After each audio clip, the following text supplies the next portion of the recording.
Shalom. First and foremost, I want to give all praises, honor, and glory to Yahweh, Bahashem, Yahweh Shai, Bahashem, Raha Kwadash. Double honors to the apostles and elders of Great Millstone who have taught us this truth and ruled well. Peace and salutations to the chosen and the elect. I'm Ariad Zabak out of the GMS Dallas camp, and I'm going to entitle this lesson here, Christian Demons. All right. We often find ourselves, running into people that we familiar of. All right, those spirits. Okay, you so-called Negroes, Latinos, and Native Americans, who are the true Hebrew Israelites. These Christian demons that's on these pastors and teachers go as far as being ministers as well, that come against the truth, and that's how you know that's a demon that's residing, in these people, because when you try the spirit by the spirit, that demon always arises out of them when you bring out the truth, you speak to any pastor and you ask him anything that has to do with the truth, the first thing they're gonna do is hoop and holler. You're gonna get a see you getting that demon to come up out of them. That demon, gotta fidget and tap around the truth. Okay, those are just generic questions. Those are some of the things that they would do. I guarantee if you went and asked your pastor, your Christian pastor today, is it lawful, to eat unclean foods? And, they're going to feel a certain way. They might start moving. Yeah. Because, see, God, he has the power. You're going to hear all of this, nonsense, pretty much. Okay? They're not going to go into the scripture and bring out edification. That's not going to take place, all right? So let's go ahead and get Romans, the 10th chapter. All right. This is Romans 10:1, and it reads, Paul, a servant of Yahweh Shah HaMashiach, called to be an apostle, separated unto the gospel of thy power, all right, which is the good news, okay? And when you Salakia, I meant Romans 10:1, and it reads, Brethren, my heart's desire and prayer to thy power for Israel is that they might be saved. Okay, so that's the whole point of preaching the gospel. All right, that's what this word does. The scripture says faith comes by hearing, and hearing by the word of the Most High, the word of the power. All right, and that's this wisdom, knowledge, and understanding being preached in truth, in spirit, and truth. All right, because the chosen and the elect, whomever they are throughout the four corners of the earth, when they hear this word, this wisdom, knowledge, and understanding, the spirit is going to be quickened. You're not going to have to tell them to do this, to do that. It's like turning on a light switch. It's on, all right? And that's how it is in the spirit, okay? We're going to read it again. Brethren, my heart's desire and prayer to the Most High, to thy power for Israel is that they might be saved, okay? And the word hearts, the heart is going into your mind, okay? Verse 2, and it reads, For I bear them record that they have a zeal of thy power, but not according to knowledge, okay? And that's true, because the Israelites were given the law, statutes, and commandments. It's just something about, our power.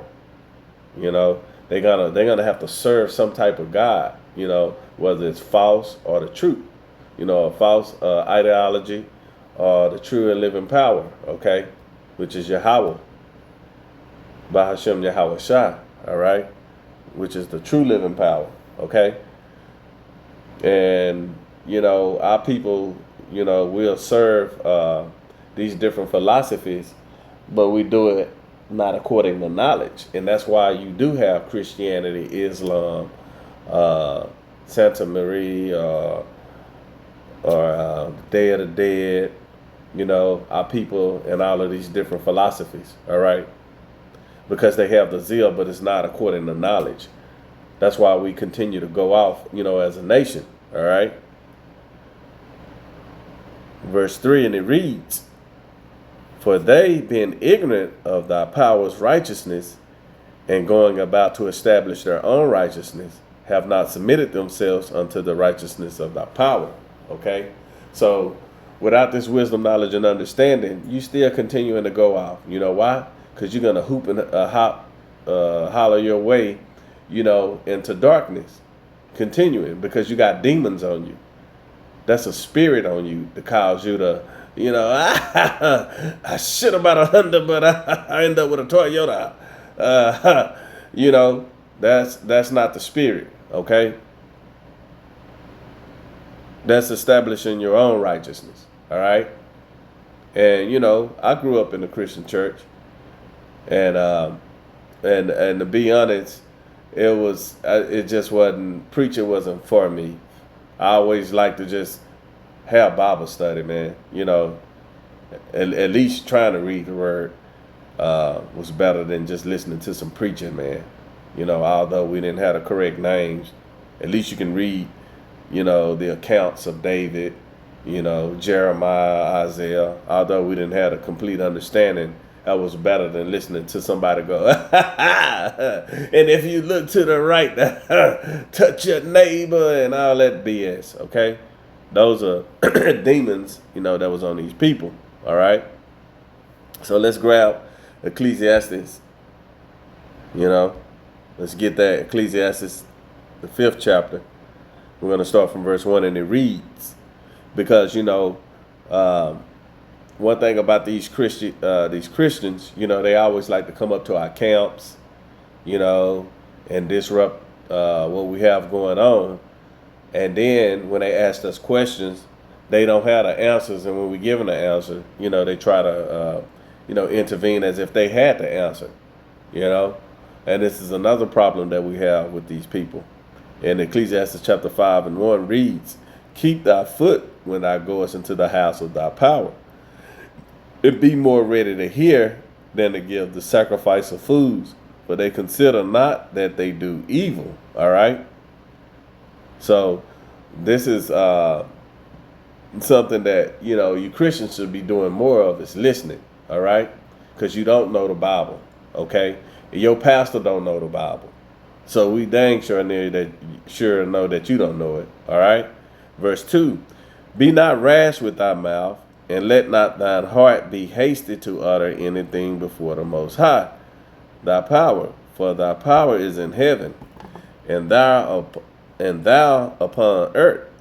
Therefore let thy words be few. Okay? So you should be doing more listening, And this is to you so-called Negroes, Latinos, and Native Americans. We don't care about the heathens, all right? We only care about, the chosen and the elect, all right? Let's grab some accounts of, people, the spirits that's in these people, when they act out like that. Because we've seen it in the church where they be foaming at the mouth, jumping up and down, wiggling on the floor, falling out, bumping their heads and shit, covering them up, standing around in circles so they won't hurt themselves. I grew up seeing this, and it be the same old people Sunday after Sunday. You see? But let's get some of these accounts, all right? Let's get Luke chapter 9, and we're going to start from verse 37, okay?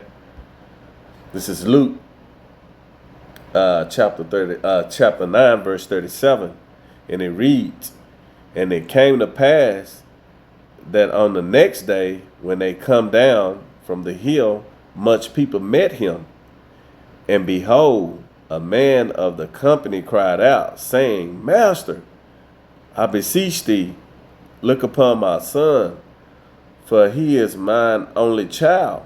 All right. Verse 39, and it reads, and lo, a spirit taketh him, and he suddenly cried out, and it tired him that he foamed again, and bruising him heartily departed from him. Okay, so this is the same thing that we see in these Christian churches, man. You know, these people hooping and hollering and jumping and falling out. You know, and it be the same spirits every Sunday after Sunday doing the same thing, you know. And you know, the whole time, you know, when I was growing up, I'm like, man, they got the spirit, you know. I ain't never felt like that. But those were demons, okay? In verse 40, and it reads, and I besought thy disciples to cast him out, and they could not, you know. But that was the point on that. Verse 39. Is that the behavior, you know, of these Christians is the same as these demons that we read about in these accounts, you know, in the Gospels. All right. So let's grab another one. Let's get Matthew, the 17th chapter. Okay. And we're going to start from verse 14, you know. And I used to see some of my family members, you know, you just be sitting there and then they'll just start shouting, ah, yes, yeah, and crying and shaking and can't keep still and like they want to fight the air and somebody got to come over there and fan them and shit, you know, like they in the spirit. They ain't bringing out no edification, no precepts. You know, they just acting like complete demons, you see?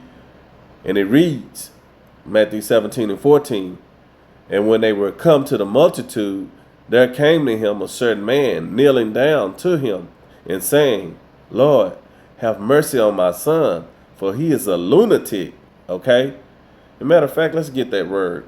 Let's go in and let's get that. Lunatic.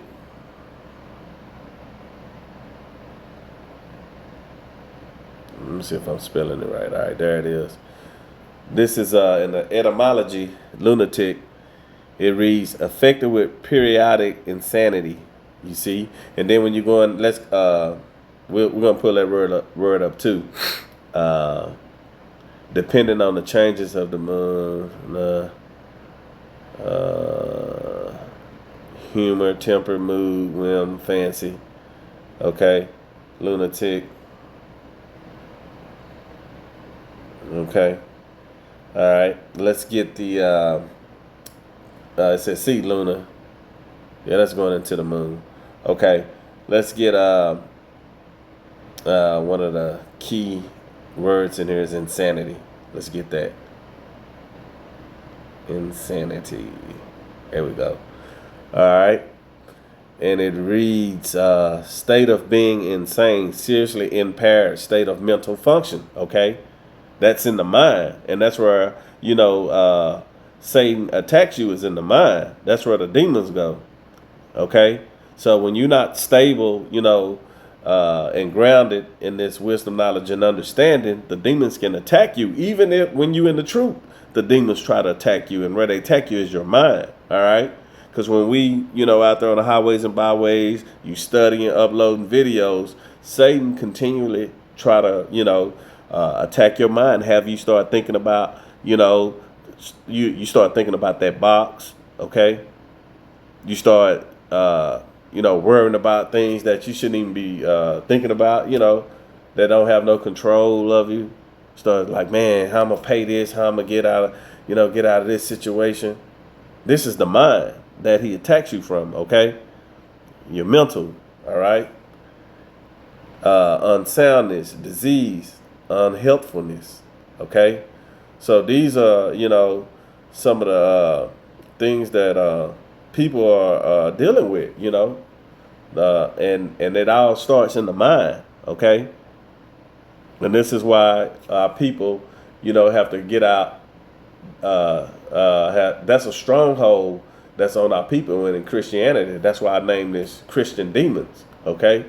Because that demon is a stronghold on them, believe that they can do whatever they want to do and they really believe that, you know, the Most High, Yahweh Hashem Yahushua, is dealing with them, and he's not. Okay, let's go back to Matthew 17:14, and it reads, "And when they were come to the multitude, there came to him a certain man kneeling down to him and saying, Lord, have mercy on my son, for he is a lunatic and sore vexed. For oftentimes he falleth into the fire and often into the water." Okay? "And I brought him to thy disciples, and they could not cure him." You see? Verse 17, and it reads, "Then Yahushua answered and said, O faithless and perverse generation." Okay? "How long shall I be with you? How long shall I suffer you? Bring him hither to me." Verse 18, "And Yahushua rebuked the devil, and he departed out of him, and the child was cured from that very hour." Okay? So this is you know, what this wisdom, knowledge, and understanding will do.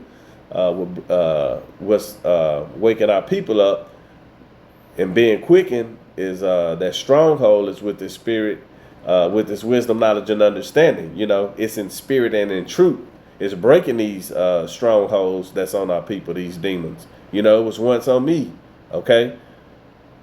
And this is why the word must be preached throughout the four corners of the earth, because there's destruction coming, and Satan is looking to sift, you know, the Israelites. Okay? And he know he has but a short time as well. All right? And this is why the prophets are out there before that destruction comes. Okay? We're going to get one more account, and then I'm going to close this out. All right, let's get Luke again, 8th chapter. It's another account. This is Luke 8. We're going to start from verse 26. All right. And it reads, "And they arrive at the country of the Gadarenes, which is over against Galilee." Okay. Which is, you know, going to, if you look at the New Testament, it says across the lake from Galilee. All right. In the KJV, verse 28, and it reads, "And when he went forth to land, there met him out of the city a certain man which had devils long time, and wear no clothes, neither abode in any house, but in the tombs." Okay? So, you see this out, you know, on the highways and byways. You go to any big city, downtown area, that's what, when you see people like that, homeless people, they just be walking and they'll stand in the middle of the street, light green. They don't even care. You know, those are demons on people. All right. And 9 times out of 10, you know, I can't just say there was Christianity, but they don't, you know, have this wisdom, knowledge, and understanding. Okay. Their mind, they're destroyed. They have demons on them. That's a stronghold on them. All right. Verse 28, and it reads, "When he saw Yahushua, he cried out and fell down before him, and with a loud voice said, What have I to do with thee, Yahushua, thou son of thy power, the Most High? I beseech thee, torment me not." Verse 29, "For he had commanded the unclean spirit to come out of the man, for oftentimes it had caught him, and he was kept bound with chains and in fetters, and he brake the bands and was driven of the devil into the wilderness." All right. You see, even when he was put in chains and shackles, you know, that's that demon street, you know, that he couldn't be contained. Verse 30, and it reads, "And Yahushua asked him, saying, What is thy name? And he said, Legion." Okay, because many devils were entered into him. Verse 31, "And they besought him that he would not command them to go out into the deep. And there was there an herd of many swine feeding on the mountain. And they besought him that he would suffer them to enter into them. And he suffered them. Then went out the devils out of the man and entered into the swine. and the herd ran violently down a steep place into the lake and were choked.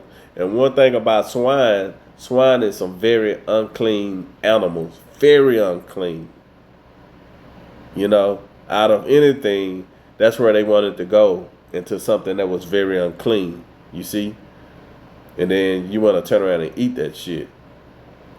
All right? Knowing the truth that that's where all the parasites and diseases go. And then, you know, you want to go smash it right after you get the being taught by the prophets why you shouldn't eat that stuff, man. Shrimp, crab, and lobster. Those are the things that clean the earth, all right? To stop you from getting the diseases. And then you want to go and eat the shit after you have the wisdom, knowledge, and understanding of why you shouldn't do it, all right? Verse 34, and it reads, and when they that fed them saw what was done, they fled and went and told it in the city and in the country. Verse 35, then they went out to see what was done, and came Yahushua and found the man out of whom the devils were departed, sitting at the feet of Yahushua, clothed and in his right mind. You see that? And they were afraid. Hell, I've been afraid too. You know? So, yeah, these Christians, and I'm only speaking to you so-called Negroes, Latinos, and Native Americans, all right? Repent, and if, you know, you hearken, Lord willing, you are the elect. And with that, I hope this lesson was edifying. With that, I want to give all praises, honor, and glory to Yahweh, Bahashem, Yahweh Shai, Bahashem, Raha Kodash. Double honors to the apostles and elders of Great Millstone who have taught us this truth and rule well. Peace and salutations to the chosen and the elect. Shalom.